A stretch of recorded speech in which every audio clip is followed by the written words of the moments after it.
علامه زکریا رحمه الله وی شاه ولی الله رحمه الله چې نیمایي مجتهد ده او نیمایي مقلد د طالبانو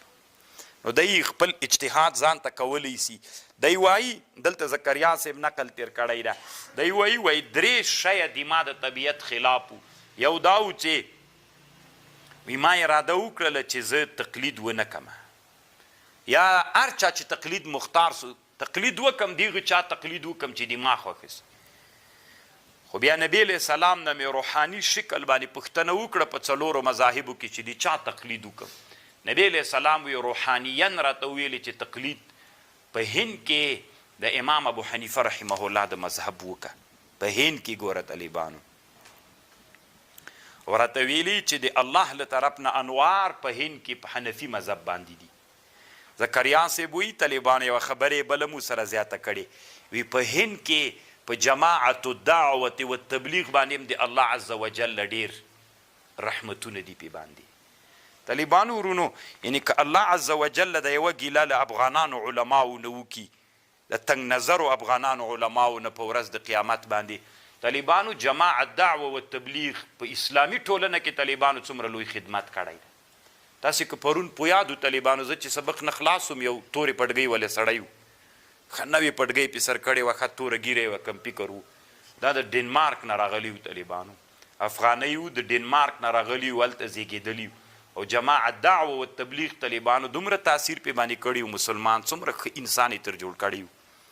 نو طالبانو بیخي ډېر خدمت یې کړی تاسې چې اوس کله د اروپا نه خلک راځي چې تاسې پوښتنه ترنه وکئ چې هلته ډېر خدمت څوک کوي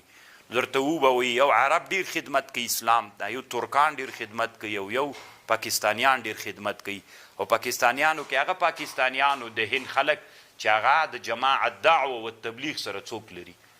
رابطه لري نو دی دلته طالبانو دغه خبر کوي وانا ارى ان التدلي الالهي مع جماعه التبلیغ ايضا یعنی د الله رحمت چې په چا باندې را نازله کیږي په مځکه د هند کې یو په حنفیت باندې یو په حنفیت کې بیا په چا باندې په جماعت دعوه و تبلیغ باندې په دوی باندې ورسه طالب جان یې ودسي